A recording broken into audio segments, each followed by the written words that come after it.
Hello friends, स्वागत आपका फिर से हमारे चैनल ब्रिलियंस 53 में। तो हमने इसके प्रीवियस लेक्चर नंबर 23 में लघुत्तरीय प्रश्नों के इस प्रथम प्रश्न पत्र के सीरीज में प्रश्न नंबर 80 तक पढ़ा था, जिसमें पढ़ा था शिक्षण विधियों के क्षेत्र में प्रकृतिवाद की क्या क्या देन है। तो शिक्षण विधि के क्षेत्र में इन्होंने क्रिया विधि और आत्माध्ययन विधि और भ्रमण विधि और खेल विधि पर जोड़ दिया है। तो आज के इस वीडियो लेक्चर नंबर 24 में हम लोग आगे से जो भी प्रश्न होते हैं उन्हें हम पढ़ते हैं, और जो भी सेकंड सेमेस्टर वाले हैं उनके साथ इस क्लास को शेयर कर दें ताकि उन्हें पता चल जाए कि क्लास यहाँ पे चल रहा है। और फर्स्ट सेमेस्टर वालों के साथ भी क्लास को शेयर करना ना भूलें।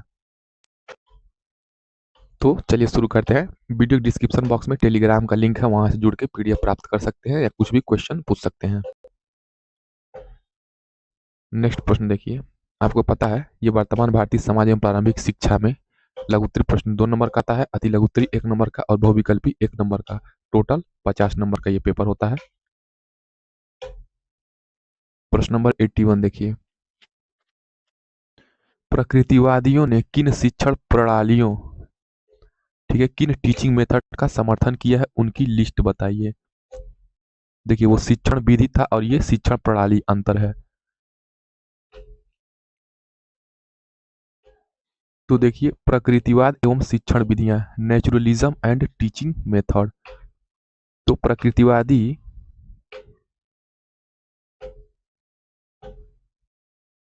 प्रकृतिवादी शिक्षा दार्शनिकों ने निम्नलिखित शिक्षण प्रणालियों का समर्थन किया है। पहला, डाल्टन प्रणाली।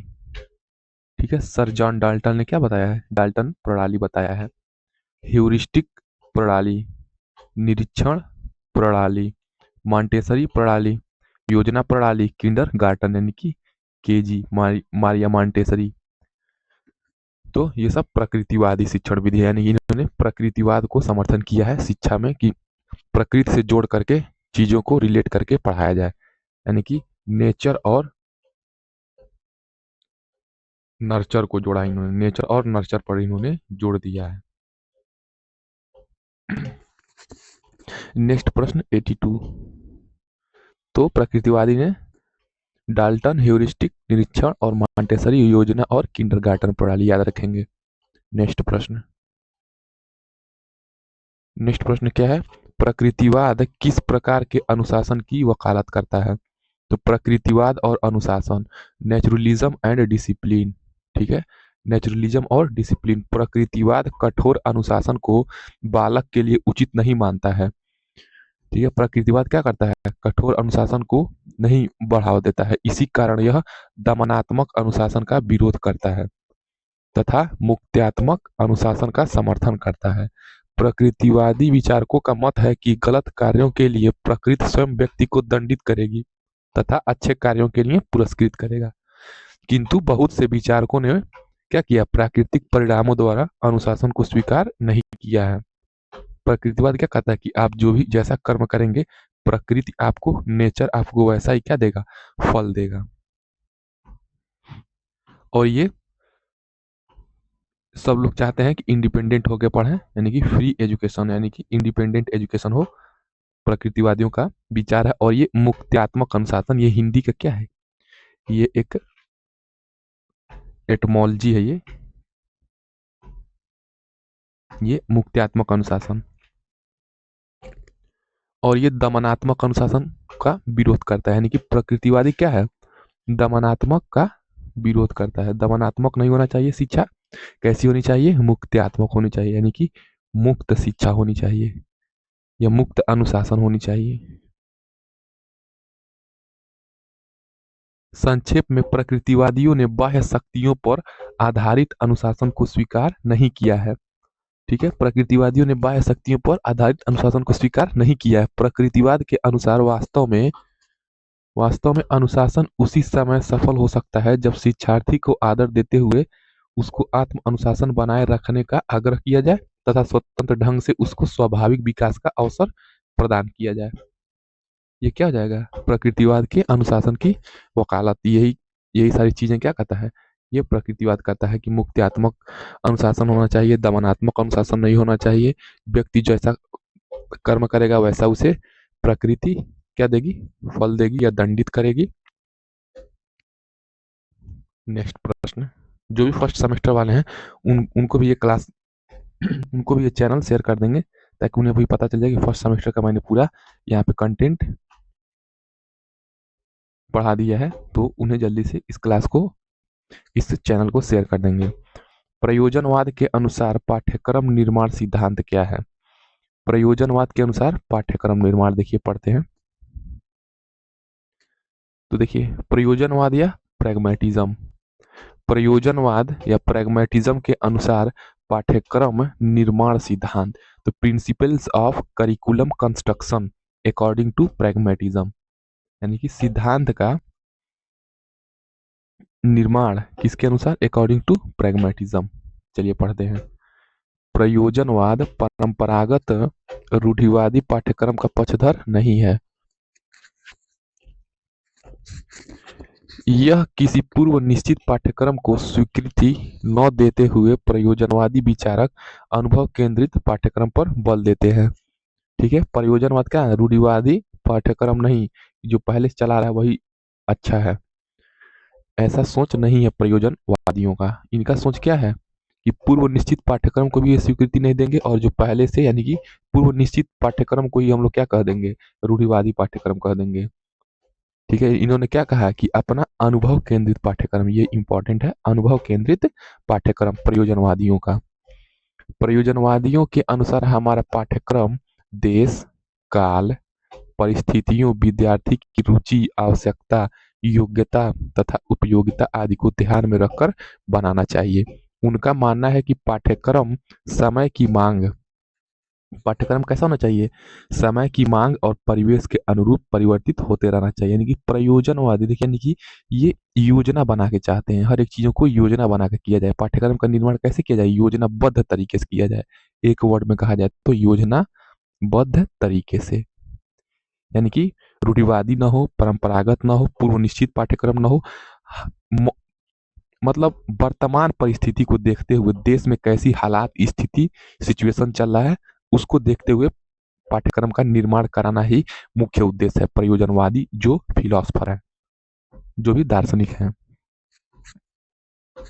उनका मानना है कि पाठ्यक्रम समय की मांग है, ये तो हो गया।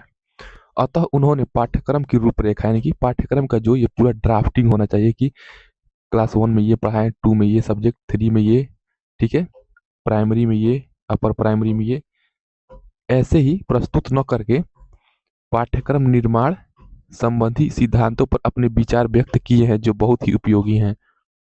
परिजनवादियों ने पाठ्यक्रम निर्माण संबंधी सिद्धांत निम्नलिखित दिए हैं। चलिए देखते हैं पाठ्यक्रम कैसे निर्माण होना चाहिए। तो इन्होंने कहा है कि एकीकरण का सिद्धांत लागू करके क्या बनाया जाए? सिलेबस बनाया जाए। विविधता, एकीकरण का और विविधता का, यानी कि डाइवर्सिफाइड हो। ठीक है, जाति, धर्म, लिंग भेदभाव न किया जाए, विविधता का मतलब ये हो गया। रुचि का सिद्धांत, बच्चों का इंटरेस्ट भी हो। एकीकरण का सिद्धांत हो गया, विविधता का सिद्धांत हो गया, रुचि का सिद्धांत हो गया, क्रिया केंद्रित सिद्धांत, सामाजिकृत सिद्धांत, उपयोगिता का सिद्धांत और अनुभव केंद्रित सिद्धांत। ये तो इंपॉर्टेंट है इनका, ये अनुभव केंद्रित है ही और क्रिया केंद्रित, उसके बाद ये आपका उपयोगिता, उसके बाद विविधता, उसके बाद एकीकरण और सामाजिकृत, ये सब इंपॉर्टेंट याद रखेंगे। तो एकीकरण का सिद्धांत, विविधता का सिद्धांत, रुचि का सिद्धांत, क्रिया केंद्रित सिद्धांत, सामाजिकृत सिद्धांत और उपयोगिता का सिद्धांत और अनुभव केंद्रित सिद्धांत। नेक्स्ट प्रश्न 84। 84 क्या है? शिक्षा में शिक्षण विधियों के संचयन, शिक्षा में शिक्षण विधियों के चयन एवं प्रयोग में प्रयोजनवाद की किन शिक्षण सिद्धांतों का पक्ष लेता है? फिर वही प्रश्न है, अब बना के लिख सकते हैं।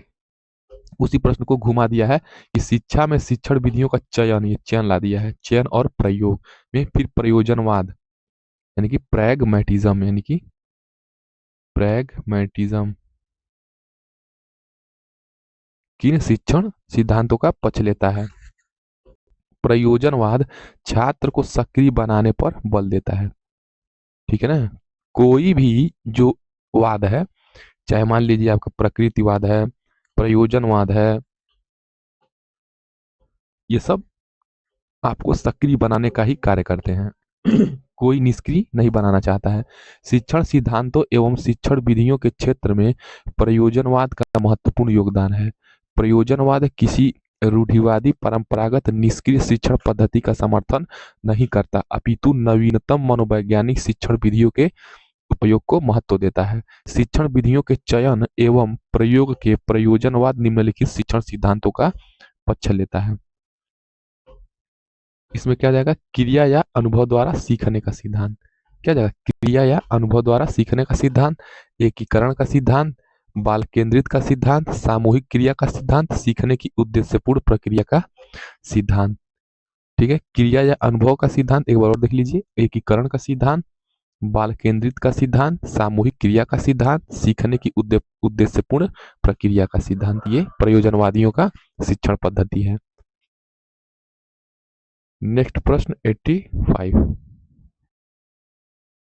85 क्या है, प्रश्न नंबर 85, प्रयोजनवाद के अनुसार शिक्षक की भूमिका बताइए। तो प्रयोजनवाद के अनुसार शिक्षक की भूमिका, तो role of teacher according to pragmatism, यानी कि प्रयोजनवाद में शिक्षक क्या क्या कार्य करता है।